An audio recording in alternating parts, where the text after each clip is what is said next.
Hello दोस्तों, कैसे हो? Welcome to the channel. इस वीडियो में मैं आपके लिए परफेक्ट वर्ल्ड के लेटेस्ट एपिसोड यानी कि एपिसोड 100 प्लेन करूंगा। परफेक्ट वर्ल्ड के पिछले एपिसोड में हमने देखा था हमारा हीरो सी हाउ अपने ग्रैंडफादर से मिल जाता है। इन लोगों की एक बहुत ही इमोशनल हार्ट टचिंग मुलाकात होती है, पर फाइनली वो लोग वहाँ से आगे बढ़ जाते हैं। आगे बढ़कर जब वो अपने ग्रैंडफादर को देखता है, उसे पता चलता है कि उसके ग्रैंडफादर की तबीयत खराब है। और अब आगे परफेक्ट वर्ल्ड की ये एपिसोड स्टार्ट होती है, जहाँ हम देखते हैं सी हाउ के ग्रैंडफादर बैठे हुए हैं। सिहाओ को देखते हैं, ड्रिंक का एक सिप लेते हुए कहते हैं, वाह, जैसा मैंने सोचा था मेरा ग्रैंडसन एकदम वैसा ही निकला। एक आदमी के ऊंचे सपने होने चाहिए, बड़ा एम्बिशन होना चाहिए। इधर आओ, मैं तुम्हें कुछ देता हूँ। ग्रैंडफादर एक चीज निकालते हैं। इस चीज को the true blood rune of demon emperor कहा जाता है। वो बताते हैं इसकी हेल्प से सिहाओ अपने बॉडी को और भी ज्यादा स्ट्रॉन्ग बना सकता है। सिहाओ ये सब देख रहा है, खुश है, पर वो सोच रहा है ग्रैंडपा अभी तक इतनी ज्यादा मुश्किलें झेले, लेकिन अभी भी जब वो मुझे मिले हैं सिर्फ और सिर्फ मेरे बारे में सोच रहे हैं। तो फिर सिहाओ भी एक ट्रेजर बुक निकाल लेता है। कहता है, ग्रैंडपा मेरे पास ये चीजें हैं, मैंने इसको एक ड्रैगन मैस्टिप से हासिल करा है, पर मैं इसको समझ नहीं पा रहा हूँ। जरा आप इसको देखकर ट्राई कीजिए ना। उसके ग्रैंडफादर देखते हैं, कहते हैं, ये चीज, इसमें थंडर लो की मिस्ट्री लिखी हुई है। ये जरूर एक लेगेसी है जो कि ड्रैगन मैस्टिप के द्वारा छोड़ दी गई है। इसको अकेले रिफाइन नहीं करा जा सकता है। चलो इसको साथ मिलकर रिफाइन करने की कोशिश करते हैं। जिसके बाद ये दोनों ही इस चीज को रिफाइन करने के लिए बैठ जाते हैं। जिसके बाद दोनों के ही झटके पड़ते हैं, पर ये लोग साथ में ट्रेनिंग करके बहुत ही ज्यादा खुश होते हैं। ग्रैंडफादर और ग्रैंडसन का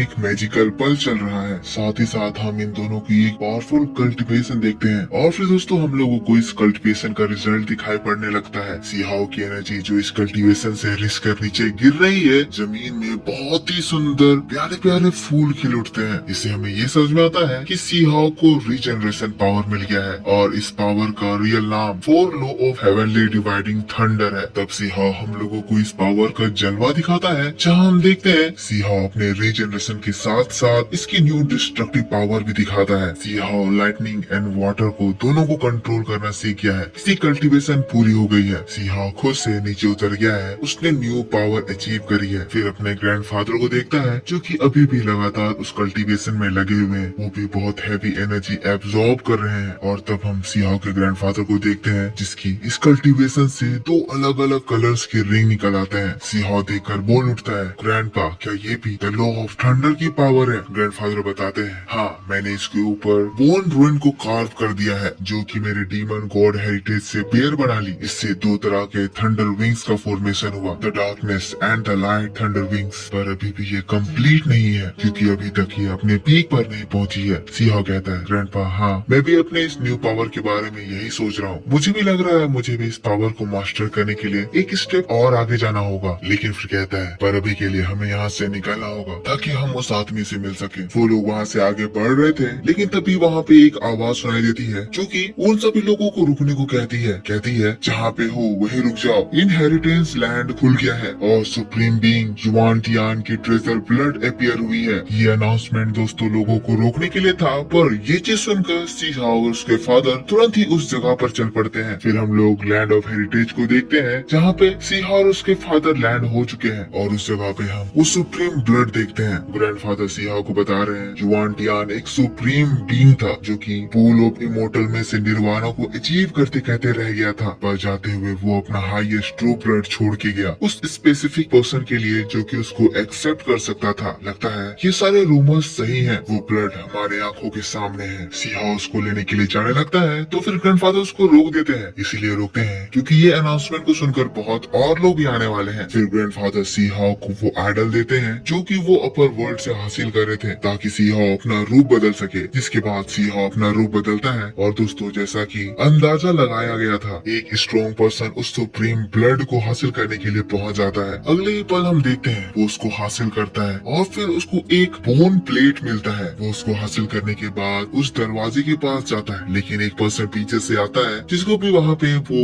बोन प्लेट मिलता है, और फिर वो दोनों उस लैंड ऑफ हेरिटेज के एंट्रेंस में एंटर होने लगते हैं। लेकिन अगले ही पल हम एक धमाका देखते हैं, जिसके बाद वो दोनों पर्सन उस पोर्टल से बाहर फेंक दिए जाते हैं। इस वक्त उन दोनों ही पर्सन की मौत हो चुकी है। अब इसके बाद हमें समझ में आता है कि ये दोनों बेवकूफ थे जो कि इस ट्रैप में फंस गए, क्योंकि यहाँ पे ऑलरेडी बहुत सारे लोग थे जो कि इस जगह उस बोन को हासिल करने के लिए इस चीज को पूरी तरह से एनालाइज कर रहे थे। ये जानकर ये समझ गए कि यहाँ पे एक ट्रैप लगा हुआ है और एंट्रेंस यहाँ से नहीं है। जिसके बाद वो लोग वहाँ से चले जाते हैं, पर उसी के बाद हमें एक मोटे से पर्सन को दिखाया जाता है जो कि उन डेड बॉडीज के पास आता है और उनमें से एक बोन प्लेट को उठा लेता है। लेकिन उसी वक्त हम सी हाउस के ग्रैंडफादर को देखते हैं जो कि वहाँ पे आ जाते हैं, जो कि उस मोटे से कहते हैं, क्या तुमने यहाँ पे ये ट्रैप लगा कर रखा था? वो पर्सन कहता है, मुझे नहीं पता तुम क्या बात कर रहे हो, लेकिन मुझे ये बोन प्लेट चाहिए थी। यहाँ पे मुझे दो मिल गई, अगर तुम चाहो तो एक रख सकते हो, मैं एक लेकर चलता हूँ। और फिर वो लड़का तुरंत ही वहाँ से भाग जाता है। सी हाउ कहता है,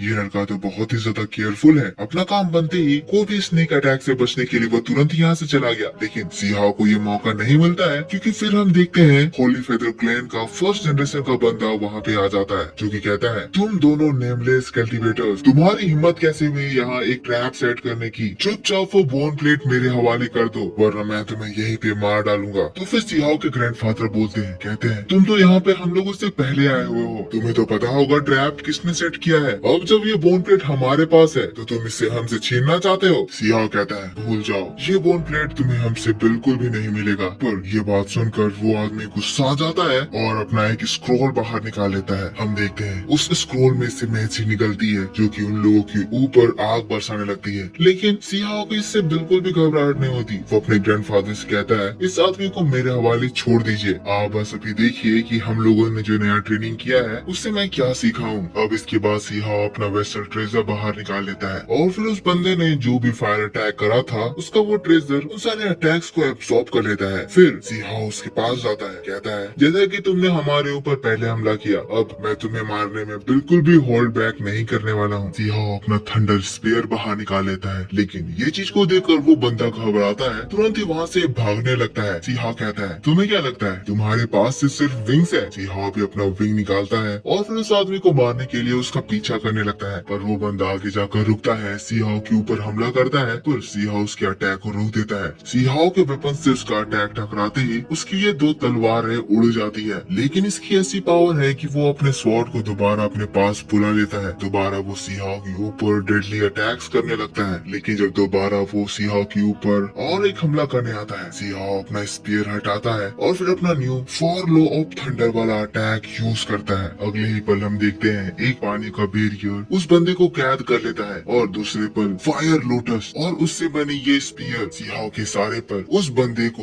एक ही वार में खत्म कर देती है। जिसके बाद उस बंदे का भी तिलिस्मान वापस से स्पॉन पॉइंट में रिटर्न हो जाता है और फिर उस जगह पर भी हमें उसी क्वीन क्लैन के मास्टर को दिखाया जाता है, जो कि इससे भी पूछता है, तुम्हें क्या हुआ, कि तुम्हें भी वही डीमन किंग हरा दिया जो कि लाइट एट्रीब्यूट यूज करता था? वो आदमी कहता है, हाँ, और जब इसे पता चलता है कि इससे पहले वो 3 जीनियसेस को हरा चुका है, ये बात जानकर वो सभी लोग बहुत ही ज्यादा शॉक्ड हो जाते हैं। लेकिन फिर क्वीन क्लैन का मास्टर कहता है, कोई बात नहीं, वो बंदा जो भी है बहुत ज्यादा ताकतवर है और उसी के बाद ये सुप्रीम ब्लड अपीयर हुआ, पर चिंता मत करो, अगर वो उस ब्लड को हासिल भी कर लिया तो भी वो यहाँ से जिंदा बचकर भाग नहीं पाएगा। सीन दोस्तों यहाँ से शिफ्ट हो जाता है, हम लोगों को सी हाउ और उसके ग्रैंडफादर को दिखाया जाता है, जिनके पास अब ये 2 बोन प्लेट्स आ गए हैं। वो लोग इस बात से बहुत खुश हो रहे हैं, लेकिन तभी उन्हें एक आवाज सुनाई देती है, आखिर एक चोर तो चोर ही होता है। जिसके बाद हम एक बहुत ही स्ट्रॉन्ग पर्सन को वहाँ पे अपीयर होते देखते हैं, जो कि वहाँ पे बाहर से इस जगह पे डायरेक्ट पोर्टल के जरिए अपीयर होता है। हम देखते हैं उसके साथ मिस मू भी है। अब मिस मू को देखकर फिर सी हाउ हंसने लगता है, कहता है, मूच है, वो तो हम लोगों की पर्सनल प्रॉब्लम थी ना, हम लोग इसको बाद में प्राइवेटली सॉल्व भी कर सकते थे, इस बीच किसी आउटसाइडर को बुलाने की क्या जरूरत थी? मिस मू उसको जवाब दे रही थी, लेकिन वो बंदा कहता है, एक फेरी को किसी को भी जवाब देने की जरूरत नहीं है। जिसके बाद वो बंदा सी हाउ को मारने के लिए अपना वेपन निकाल लेता है। फिर ये देखकर फिर सी हाउ के ग्रैंडफादर आगे आते हैं। सी हाउ से कहते हैं, हावर्ड, तुम पीछे हट जाओ, तुम इस जगह पे नए हो, तुम यहाँ के डार्क एनर्जी से उतने ज्यादा वाकिफ नहीं हो। तो फिर सी हाउ कहता है, ग्रैंडपा, ये मुझसे फाइट करना चाहता है, इसीलिए आप मुझे ही से फाइट करने दीजिए, चिंता मत करिए, मुझे कुछ नहीं होगा। इसके बाद से ग्रैंडफादर वहाँ से हट जाते हैं। सी हाउ उससे फाइट करने के लिए रेडी हो जाता है और उसके तुरंत बाद ही वो बंदा सी हाउ के ऊपर अपने स्पीयर से हमला कर देता है। सी हाउ अपना ट्रेजर वेसल निकाल कर उसके हमले को रोकता है और उसका यह अटैक न्यूट्रलाइज हो जाता है। दोनों ही ऑपोजिट डायरेक्शन में चले जाते हैं, लेकिन इस टक्कर से सी हाउ को रियलाइज हो गया है कि ये बंदा बहुत बहुत ज्यादा स्ट्रॉन्ग है। वो अपने मन में भी सोच रहा है, शायद ये बंदा मेरी जिंदगी में मैं जितने भी ओपोनेंट से मिला हूँ उन सबसे सबसे ज्यादा ताकतवर है। ग्रैंडफादर में अभी भी डेथ एनर्जी है, मैं उनको इस फाइट में इंक्लूड नहीं करना चाहता, इसीलिए मुझे इसको अकेले निपटाना होगा। हम इसके बाहर देखते हैं, जहाँ स्पॉन एरिया एरिया में सीहाओ के इस फाइट को सभी लोग देख रहे हैं। वो लोग जानते हैं ये बंदा बहुत ही ज्यादा ताकतवर है, पर सीहाओ इससे फाइट कर पा रहा है, इसीलिए ये लोग बहुत ही ज्यादा शॉक्ड है। और ये बंदा जिसका नाम बी चो है, वो भी सीहाओ की पावर को देखकर शॉक्ड है। लेकिन अगले ही पल वो सीहाओ के ऊपर हमला करता है और हम लोग इसका भयानक हमला देखते हैं। पर दोस्तों हमारा सीहाओ भी इससे बहुत ही ज्यादा कूल तरीके से बचता है। ये देखकर वो बंदा कहता है, लड़के तुम बस मेरे अटैक को अवॉइड कर सकते हो, पर कितनी